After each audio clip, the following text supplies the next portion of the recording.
Good morning student, myself Swapnash from Ghatshila college. आज मैंने आप लोगों को सेम 5 का एक टॉपिक जिसका नाम है सांख्य थ्योरी ऑफ कॉजेशन या सांख्य के कारणता सिद्धांत या कारण कार्य सिद्धांत, इसके बारे में चर्चा करेंगे। ठीक है, तो सबसे पहले मैं ये बताना चाहूंगी कि सांख्य का जो कारण कार्य सिद्धांत है इसको सत्कार्यवाद के नाम से जाना जाता है।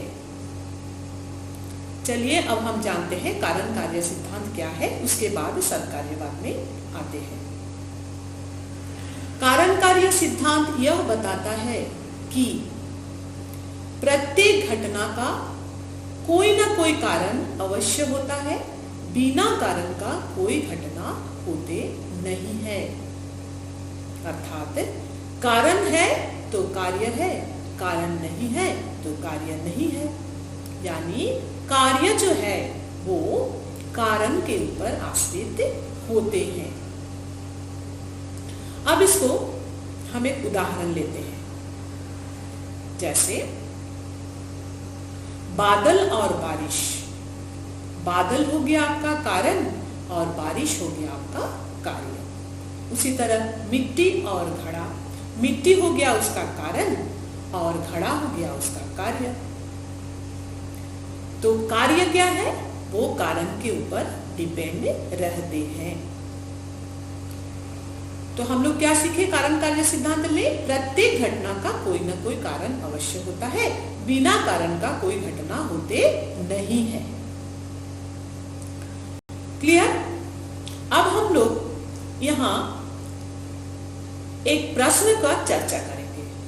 ये तो हम लोग जाने कि प्रत्येक घटना का कोई ना कोई कारण अवश्य होता है, लेकिन यहाँ एक प्रश्न है कि क्या कार्य उत्पत्ति के पहले वो अपने उपादान कारण में मौजूद रहते हैं या नहीं रहते हैं? फिर से एक बार, क्या कार्य उत्पत्ति के पहले वो अपने उपादान कारण में मौजूद रहते हैं या नहीं रहते हैं? इस प्रश्न के 2 उत्तर दिए जाते हैं, एक भावात्मक उत्तर, एक निषेधात्मक उत्तर। भावात्मक उत्तर में सांख्य दर्शन और वेदांत दर्शन कहते हैं कि कार्य अपनी उत्पत्ति के पहले कारण में मौजूद रहते हैं। इसको सत्कार्यवाद के नाम से जाना जाता है, यानी इस सिद्धांत को सत्कार्यवाद के नाम से जाना जाता है। तो सत्कार्यवाद क्या हुआ ना, कार्य उत्पत्ति के पहले अपने उपादान कारण में मौजूद रहते हैं। अब इनका दूसरा उत्तर है निषेधात्मक उत्तर, जो न्याय वैशेषिक और बौद्ध दर्शन देते हैं। उनका मानना है कि कार्य उत्पत्ति के पहले वो अपने उपादान कारण में मौजूद नहीं रहते हैं, बल्कि कार्य का उत्पत्ति नए सिरे से होता है। तो इस सिद्धांत को कहते हैं असत कार्यवाद। तो असत कार्यवाद क्या कहा ना, कार्य उत्पत्ति के पहले अपने उपादान कारण में मौजूद नहीं रहते हैं। असत कार्यवाद को आरंभवाद भी कहा जाता है, क्योंकि इनका मानना है कि कार्य जो है वो उत्पत्ति के पहले वो कारण में नहीं रहते हैं, बल्कि उनका उत्पत्ति एक शुरुआत है। तो ये है आपका सत्कार्यवाद और असत कार्यवाद। अब हम लोग देखेंगे सत्कार्यवाद और असत कार्यवाद अपने अपने पक्ष में या समर्थन में कैसे तर्क रखते हैं। सबसे पहले हम लोग असत कार्यवादी लोग के समर्थन में तर्क के बारे में चर्चा करेंगे। तो असत कार्यवादी लोग कौन है? न्याय वैशेषिक और बौद्ध दर्शन असत कार्यवाद के समर्थक है। अब ये लोग असत कार्यवाद के पक्ष में क्या युक्ति या तर्क देते हैं उसके बारे में चर्चा करेंगे। असत कार्यवाद क्या मानते हैं कि कार्य अपने उत्पत्ति के पहले कारण में मौजूद नहीं रहते हैं। ठीक है, अब असत कार्यवादी का पहला तर्क है कि अगर कार्य उत्पत्ति के पहले कारण में मौजूद रहते हैं तो उत्पत्ति शब्द की व्याख्या करना संभव नहीं है, यानी उत्पत्ति का कोई अर्थ ही नहीं होता है, क्योंकि उत्पत्ति का अर्थ ही है नए वस्तु का निर्माण।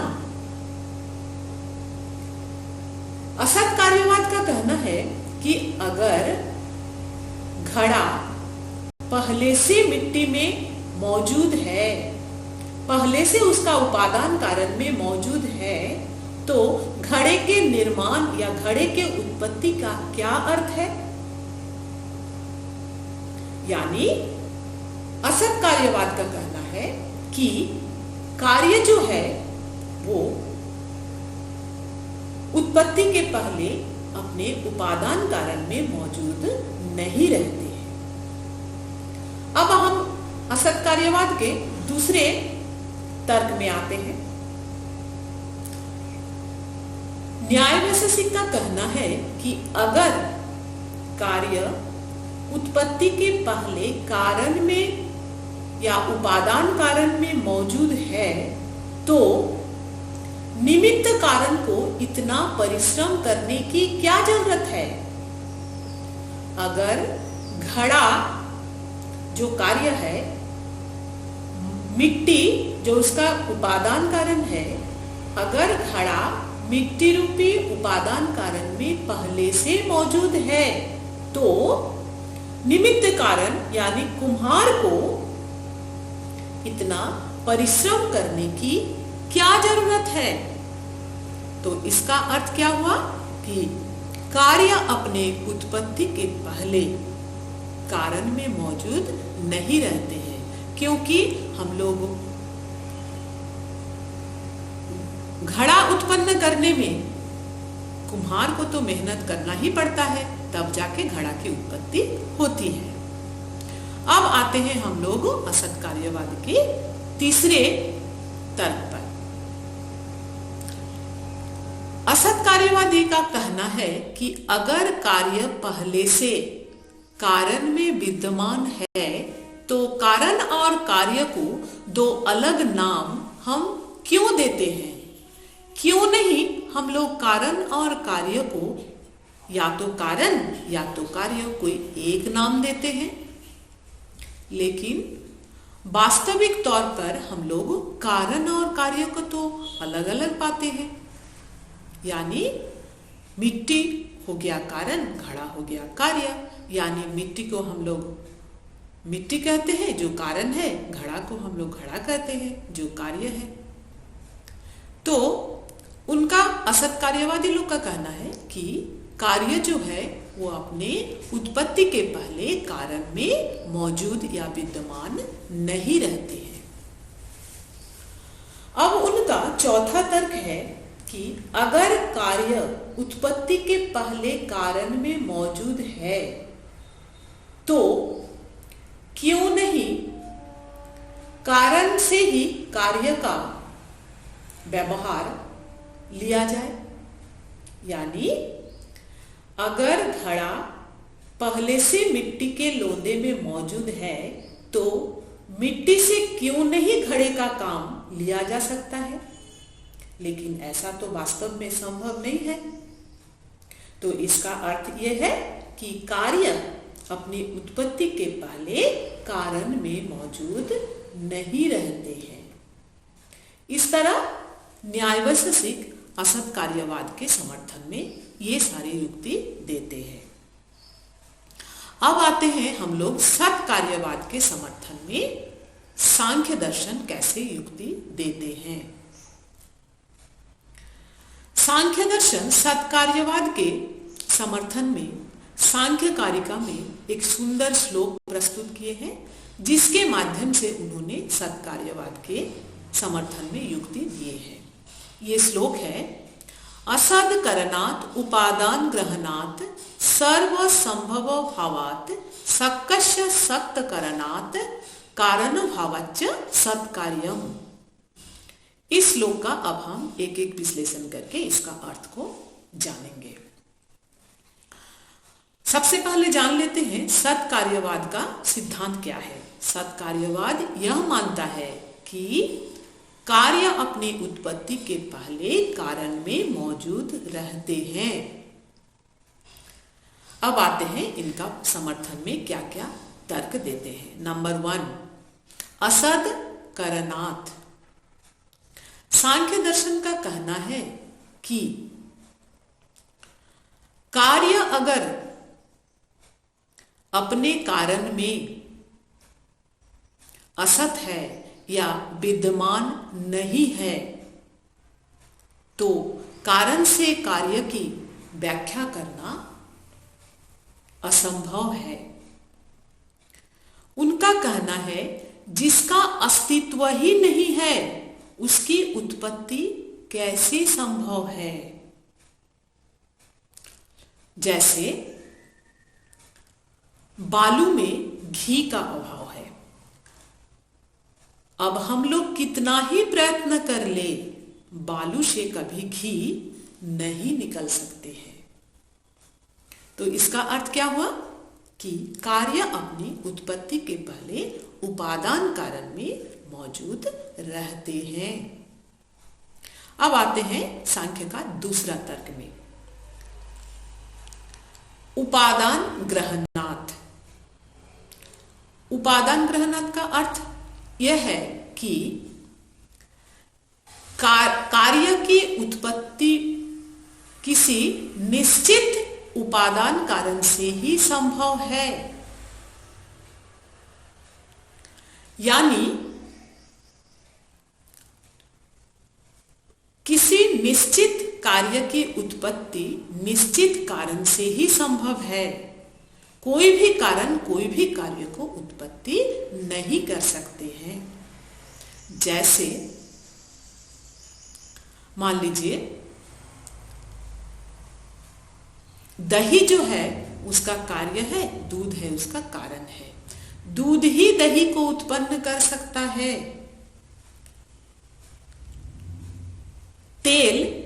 तेल उसका कारण है, तिलहन उसका कार्य है। ऑयल से तेलहन मतलब, तो तेलहन से ही तेल की उत्पत्ति होती है।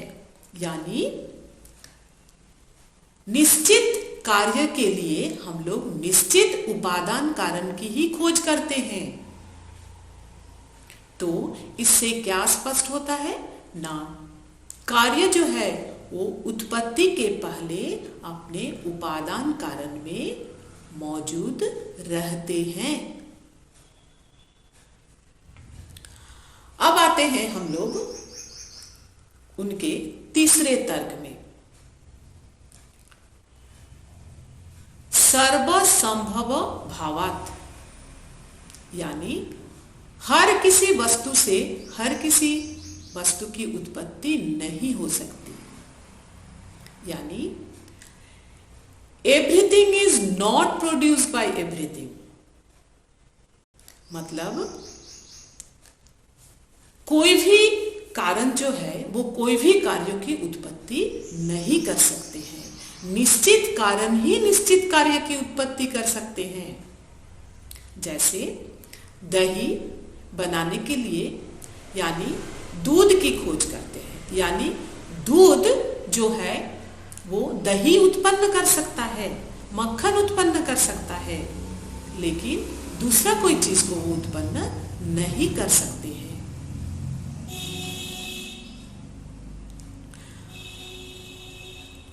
अब आते हैं हम लोग सांख्य के चौथे तर्क में, सक्तस्य शक्य करणात्। इसका क्या अर्थ है ना, सक्त कारण से ही अभिष्ट कार्य की उत्पत्ति होती है।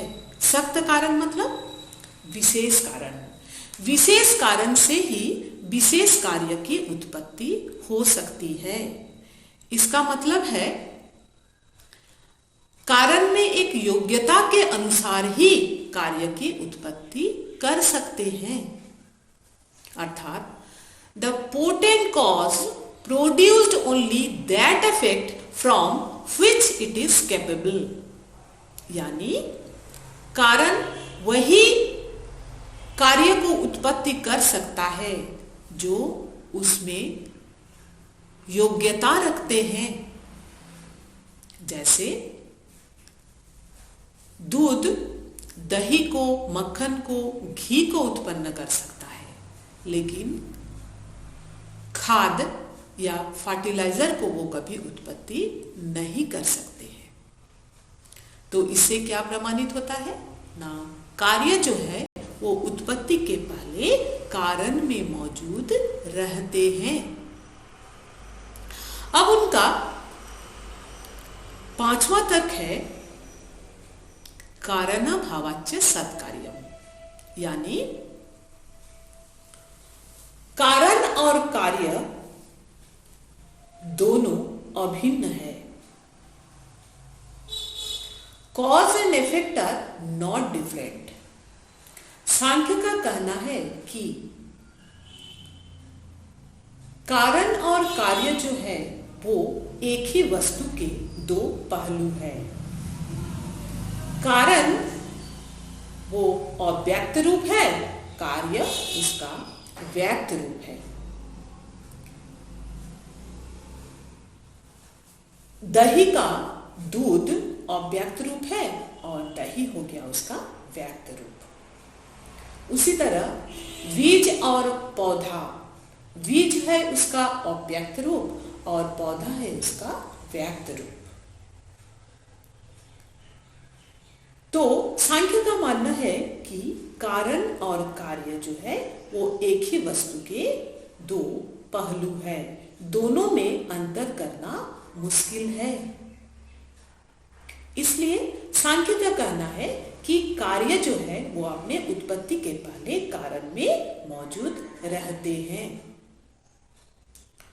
ये हो गया आपका असत कार्यवाद के पक्ष में कुछ तर्क और सत कार्यवाद के पक्ष में कुछ तर्क।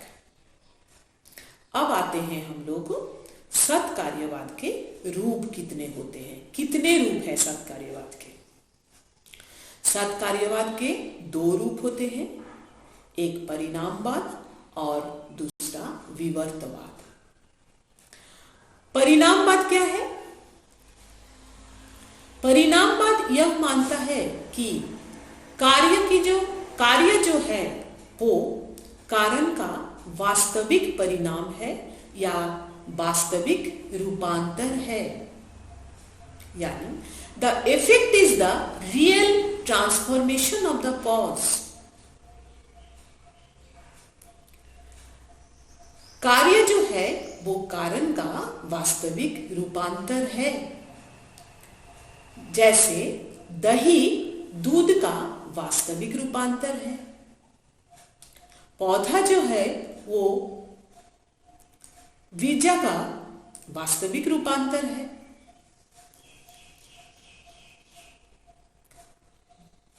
इसको हम लोग परिणामवाद कहते हैं। तो परिणामवाद के समर्थक कौन है? परिणामवाद के समर्थक है आपका सांख्य दर्शन, योग दर्शन और विशिष्टाद्वैत के रामानुजाचार्य, जो आपका परिणामवाद के समर्थक है। लेकिन सांख्य का और रामानुज का परिणामवाद में थोड़ा अंतर है कि सांख्य दर्शन प्रकृति परिणामवाद पर विश्वास रखते हैं और रामानुज जो है वो ब्रह्म परिणामवाद पर विश्वास रखते हैं।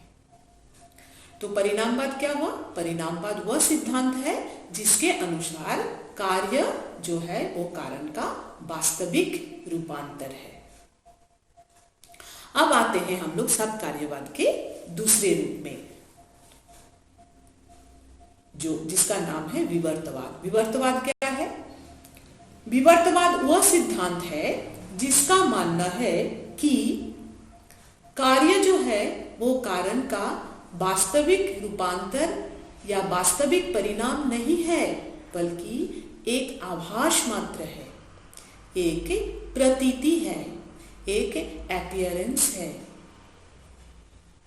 हमें ऐसा लगता है कि कार्य जो है वो कारण का वास्तविक परिणाम है, लेकिन वो मेरा एक आभास है। हम अज्ञानवश हम लोग ऐसा सोचते हैं। विवर्तवाद के समर्थक है आपका अद्वैत वेदांत के शंकराचार्य या शंकर। उनका मानना है कि ब्रह्म जो कारण है और विश्व यानी जगत जो कार्य है, ये ब्रह्म का, ये जगत जो है वो ब्रह्म का वास्तविक रूपांतर हमें लगता है, लेकिन हम ऐसा अज्ञानवश हम सोचते हैं कि ब्रह्म जो है वो जगत में उसका वास्तविक रूपांतर हुआ है, लेकिन ये हमारा एक आभास है, ये हमारा एक अपीयरेंस है। इसलिए शंकर का मानना है कि ब्रह्म जो है वो जगत रूप में उनका वास्तविक रूपांतर नहीं होते हैं। शंकर ने एक सुंदर उदाहरण भी दिए हैं। वो कहते हैं कि रस्सी को जब हम सांप समझते हैं तो क्या रस्सी सचमुच सांप में परिणत हो जाता है? नहीं, बल्कि सांप का एक प्रतीति हमें दिखाई पड़ता है जो एक विवर्त है। उसी तरह हमारा जगत में ब्रह्म का विवर्त होता है। इसलिए शंकर के मत को हम लोग ब्रह्म विवर्तवाद कहते हैं। क्लियर? अब सत्कार्यवाद क्या है, फिर से एक बार रिमाइंड कर देते हैं। सत्कार्यवाद क्या है? सत्कार्यवाद सिद्धांत यह मानता है कि कार्य अपनी उत्पत्ति के पहले कारण में मौजूद होते हैं। इसके समर्थक है सांख्य दर्शन और वेदांत दर्शन। असत कार्यवाद क्या कहते हैं? ना कार्य अपनी उत्पत्ति के पहले अपने उपादान कारण में मौजूद नहीं होते हैं। इसके समर्थक कौन है? न्याय, वैशेषिक और बौद्ध दर्शन। अब सत्कार्यवाद के कितने रूप हैं? सत्कार्यवाद के दो रूप होते हैं, परिणामवाद और विवर्तवाद।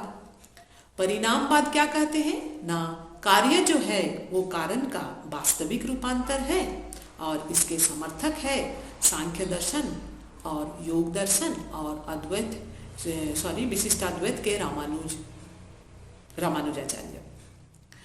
अब विवर्तवाद क्या है?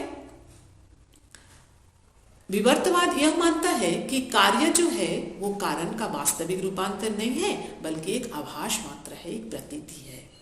जिसके समर्थक है हमारा अद्वैत वेदांत के शंकराचार्य ने।